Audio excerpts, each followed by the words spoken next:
साथियों नमस्कार। साथियों लगता है ऑपरेशन लोटस स्टार्ट हो गया है।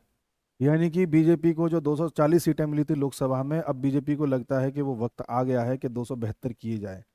कारण क्या है? कारण है कि कुछ बड़े फैसले ले नहीं पा रही है बीजेपी सरकार केंद्र में। बार बार ऐसा लगता है कि शायद टीडीपी ना माने, नीतीश कुमार ना माने, और हो सकता है कई मुद्दों पर सहमति बन भी नहीं पा रही है, जो अभी खुल के सामने आ नहीं रही है। ये जो 272 का एकदम से न्यूज सामने आई और एकदम से हलचल हो गई है राजनीति में, ये क्यों हुई, कैसे हुई, उसके बारे में बात करते हैं और देखते हैं कि आने वाले समय में क्या संभावनाएं हैं। हम हर तरह के एस्पेक्ट पे बात करेंगे।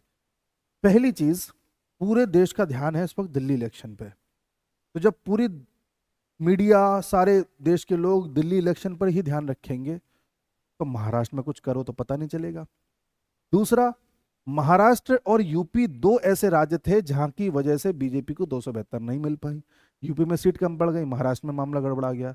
तो महाराष्ट्र में पहले बीजेपी का फोकस था कि कैसे भी करके स्टेट का चुनाव जीता जाए। तो देवेंद्र फडणवीस को ये जिम्मेदारी दी गई कि भाई आप कैसे भी करके महाराष्ट्र में कमल खिलाइए, और इन्होंने ऐसा कमल खिला दिया कि अभी तक इतनी बड़ी जीत किसी को मिली ही नहीं है। दूसरा, यूपी में अंदर ही अंदर क्या चल रहा है उस पर हम किसी और दिन चर्चा करेंगे। तो महाराष्ट्र में कमल खिलाने के बाद जब ये सीएम बन गए, तो अब इनको ये जिम्मेदारी दी गई कि महाराष्ट्र में बची कुची पार्टियों का भी कुछ ऐसा करो कि उनके जरिए हम नीतीश को और चंद्रबाबू नायडू को बार्गेनिंग में बैलेंस कर सकें। एक्चुअल में क्या है कि अभी अगर आप महाराष्ट्र का देखेंगे, तो महाराष्ट्र में कुछ सीन ऐसा है, कांग्रेस के पास 13 सीट है, बीजेपी के पास 9 सीट है, और जो विपक्षी दल हैं, कांग्रेस का तो देखो कोई आएगा नहीं, अभी तो लगता नहीं है। जो उद्धव ठाकरे की शिवसेना है उनके पास 9 एमपी हैं, और जो एनसीपी है शरद पवार की, उनके पास 8 सीट है। इस समय इन दोनों को घेरने का कार्यक्रम बनाया जा रहा है जो विपक्षी दल है। अगर दोनों की सीट्स को ऐड कर दें तो ये 17 सीट हो जाती है। और बिहार में जो नीतीश कुमार की जेडीयू के टोटल सांसद हैं वो हैं 12, जो अभी केंद्र में बीजेपी को सपोर्ट दिए हुए हैं और सरकार चला रहे हैं। अभी 3-4 दिन पहले एक खबर आई जहां पर लालू प्रसाद यादव ने अचानक से नीतीश कुमार को ऑफर दिया कि आप हमारे साथ इंडिया अलायंस में आ जाइए। तो नीतीश कुमार का बहुत देर तक रिप्लाई नहीं आया, तो सब लोगों को लगा कि कहीं ये चले तो नहीं जाएंगे। फिर लालू प्रसाद यादव के बेटे तेजस्वी का कहना था कि नहीं नहीं, हम नहीं चाहते कि नीतीश कुमार हमारे पास आए। तेजस्वी क्यों नहीं चाहते और लालू क्यों चाहते हैं? लालू एक पॉलिटिशियन आदमी है, मजहूआ खिलाड़ी है। लालू का काम है बीच बीच में ऐसी बातें कहते रहना जिससे सामने वाले दल में फूट पड़ती रहे, और नीतीश कुमार को भी लालच देते रहना। तेजस्वी ने मना इसलिए कर दिया क्योंकि अगर बिहार की असेंबली का पूरा विश्लेषण देखें तो 2020 में जब बिहार में चुनाव हुए थे, तो तेजस्वी यादव की पार्टी को जो टोटल सीट मिली थी वो 75 मिली थी और 23% वोट मिला था। बीजेपी को 74 मिली थी, 19% वोट मिला था। नीतीश कुमार को 15% वोट मिला था और 43 सीट मिली थी। तो तेजस्वी अगर हाँ कर देते कि हाँ नीतीश कुमार के लिए मैं तैयार हूं, तो नीतीश कुमार को सीएम का कैंडिडेट बनाना पड़ता। और अगर नीतीश कुमार सीएम का कैंडिडेट होते तो तेजस्वी यादव के जो वोटर्स हैं वो नीतीश के नाम पर वोट नहीं देते। तो यादव वोट बैंक बट ना जाए या यादव वोट बैंक कहीं चला ना जाए, इसलिए तेजस्वी यादव ने सोचा कि सीएम का फेस तो मैं ही रहूंगा, जिससे कि यादव का वोट बैंक मुझे पड़ जाए, इसलिए नीतीश कुमार को लेना ठीक नहीं है। इसलिए तेजस्वी ने मना कर दिया। बहरहाल जब लालू ने ये बात कही तो फिर सबसे पूछा गया, बीजेपी वालों से पूछा जा रहा था कि अरे नीतीश कुमार जा रहे हैं क्या? फिर नीतीश कुमार से पूछा गया आप जा रहे हैं क्या? फिर नीतीश कुमार कह रहे कहीं नहीं जा रहे, बेकार की बातें मत करो। अब सवाल ये है कि नीतीश कुमार जाए ना जाए। नीतीश कुमार केंद्र से तो कहीं नहीं जा रहे, पर बिहार से जा रहे हैं, क्योंकि बिहार में मैंने आपको बताया कि जो सीट का पोर्शन है नीतीश कुमार का घट गया है। बीजेपी अभी खुल के नहीं कह रही कि नीतीश कुमार की अध्यक्षता में ही या उनको ही सीएम कैंडिडेट का फेस बना के हम चुनाव लड़ेंगे। इसलिए घटना ये बनेगी कि बीजेपी चाहती है कि बिहार के चुनाव तक नीतीश का जो रेलेवेंसी है वो कम हो जाए। बिहार के चुनाव तक ऐसा हो जाए कि अगर नीतीश छोड़ के चले भी जाएं तो केंद्र सरकार को फर्क ना पड़े, क्योंकि बिहार में बीजेपी अब अपने नेता को सीएम बनाना चाहती है। यही कारण है कि बिहार में भी जो छात्र आंदोलन हो रहा है उससे उभरने वाले जो नेता हैं जिनका नाम है प्रशांत किशोर, हालांकि उन्होंने जन जन के साथ संपर्क भी साधा है, गांव गांव भी गए, शहर शहर भी गए, उनकी अपनी मेहनत है, तो वो अपने आप को उठा रहे हैं।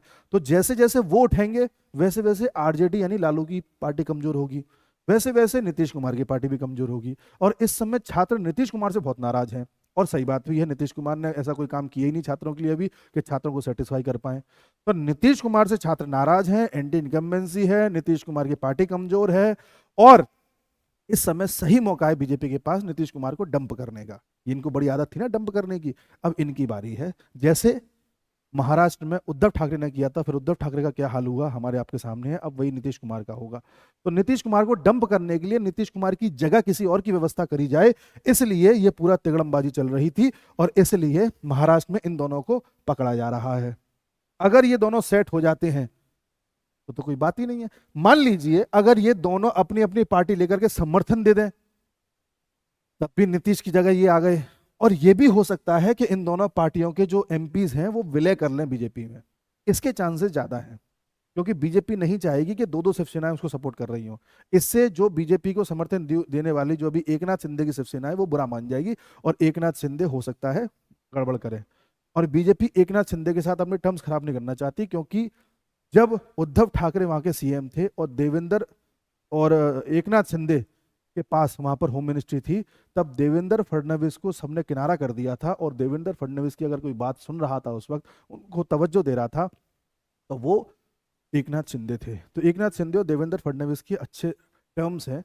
तो ऐसा लगता नहीं है कि जो उद्धव ठाकरे की शिवसेना है वो पूरी तरह से सपोर्ट करेगी, या उनकी सपोर्ट बीजेपी लेगी। बीजेपी शर्त रखेगी कि अपने एमपीओ को हमें विलय कर दो या इनका इस्तीफा दिलवा दो। इसके बदले में शिवसेना को क्या मिलेगा? इसके बदले में जो वहां पे एमसीडी के चुनाव होने हैं, म्यूनिसिपल कॉर्पोरेशन के, उसमें बीजेपी इनको जितवाने का या इनको फ्री हैंड देगी कि थोड़ी बहुत सीटें तुम भी जीत लो, वरना इनका अस्तित्व खत्म हो जाएगा।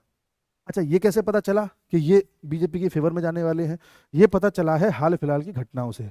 कुछ दिन पहले उद्धव ठाकरे अपने बेटे के साथ मिलने गए थे देवेंद्र फडणवीस के पास। ये वही उद्धव ठाकरे हैं जो कभी ये कहते थे कि अगर अमित शाह को हमसे बात करनी है तो हमारे निवास पे आके बात करें। और इनका वो संजय राउत, वो ये कहता था कि हम अमित शाह से मिलने वहां नहीं जाएंगे, दिल्ली अमित शाह को आना है तो हमारे निवास पे आके बात करें। और जब अमित शाह इनके निवास पे बात करने गए थे तो अमित शाह के साथ देवेंद्र फडणवीस भी गए थे, और देवेंद्र फडणवीस को बाहर बैठा दिया था और अमित शाह से अंदर मीटिंग कर रहे थे। इस तरह के ये लोग थे, और आज देखो खुद सामने से चल के आ रहे हैं। उसके साथ ही अगर आप इनके सुर देखें तो कल 2-3 दिन पहले सामना में जो इनका मुखपत्र है, ये वाली शिवसेना का जो मुखपत्र है, उस अखबार में लिखा गया कि देवा भाऊ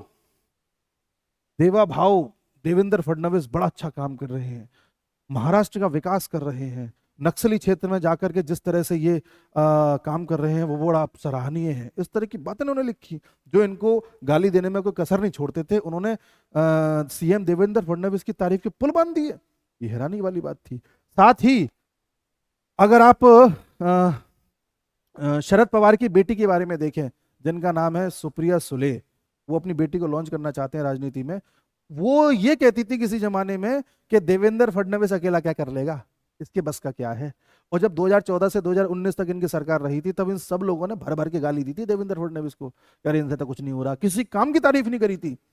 अब वही सुप्रिया सुले ये कह रही हैं कि इनका काम बड़ा अच्छा है, नक्सली क्षेत्र में बड़ा अच्छा इन्होंने काम किया है। अब बड़ी तारीफों के पुल, अभी तो 1 महीना भी नहीं हुआ सरकार को। तो जब शरद पवार की पार्टी के लोग इस तरह की बातें करें, जब उद्धव ठाकरे की पार्टी के लोग, संजय राउत जिसने एरोगेंस दिखाने में कोई कसर नहीं छोड़ी, वो तारीफ कर रहे हैं देवा भाऊ आहा हा, तो समझ जाइए अंदर खाने देवा भाऊ ने सब ठीक कर दिया है। और ठीक में मैं फिर कह रहा हूं कि एक्चुअल पिक्चर क्या निकल के आएगी कह पाना मुश्किल है। 17 में से 15 जाएंगे, 14 जाएंगे, कोई एक पार्टी पूरी तरह से जाएगी। लग ये रहा है कि शिवसेना तो पूरी तरह से चली जाएगी, बीजेपी में विलय कर देगी। और जो ये एनसीपी के 2 टुकड़े हो चुके थे, अजित पवार शरद पवार, ये दोनों एक हो जाएंगे। क्योंकि इस साल की शुरुआत में एनसीपी के जो अजित पवार हैं उनकी मां ने एक बयान दिया था कि मैं चाहती हूं कि पूरा परिवार एक हो जाए। और शरद पवार भी कोई कम पॉलिटिशियन नहीं है, हो सकता है उन्होंने जानबूझ के अजित पवार के साथ सेटिंग करके अपनी पार्टी तोड़ी हो कि भाई ये काम कर, तू उस गुट में चला जा, मैं इस गुट में हूं, दोनों में से कोई भी एक गुट तो जीतेगा, जो जीतेगा बाद में अपना देख लेंगे। क्योंकि शरद पवार जब से राजनीति में आए तब से हमेशा पावर के आसपास ही रहते हैं, पावर सेंटर के आसपास ही रहते हैं, या तो समर्थन दे रहे होते हैं या बाहर से समर्थन दे रहे होते हैं, कुछ ना कुछ ऐसे ही कर रहे होते हैं। और शरद पवार की फैमिली में या अजित पवार की फैमिली में अगर कोई महिला कोई बात कहती है तो उसका बड़ा सम्मान किया जाता है। जैसे इनकी मां ने कहा तो इस बात की वैल्यू है। कुछ समय पहले लोकसभा चुनाव में आपने देखा होगा अजित पवार ने अपनी वाइफ को लड़वा दिया था सुप्रिया सुले के खिलाफ, शरद पवार की बेटी के खिलाफ, जिसमें अजित पवार की वाइफ हार गई थी, शरद पवार की बेटी जीत गई थी। बाद में अजित पवार ने इस पर अफसोस जताया था कि मुझसे गलती हो गई, मुझे ऐसा नहीं करना चाहिए था, राजनीतिक लड़ाई को परिवार पे लेके नहीं आना चाहिए था। तो इस तरह के वैल्यूज हैं, और जब ये कह रहे हैं कि एक दूसरे की तारीफ भी कर रहे हैं, उनकी माँ भी इस तरह की बातें कह रही हैं, तो आप लिख के ले लेना, एनसीपी के बहुत चांसेस हैं कि दोनों एनसीपी मिक्स हो जाएं और एक हो जाएं।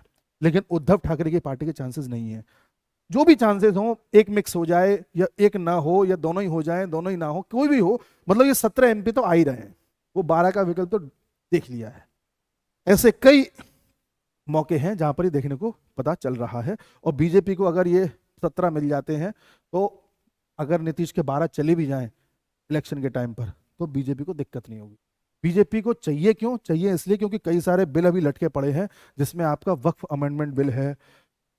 इसमें बीजेपी बार बार इसे ज्वाइंट पार्लियामेंट्री कमेटी को भेज दे रही है, टाल दे रही है। क्यों टाल रही है? क्योंकि पता है कि लोकसभा और राज्यसभा में उतना बहुमत नहीं है कि इसे पारित करा सके। कभी टीडीपी हाँ करती है, कभी टीडीपी ना करती है।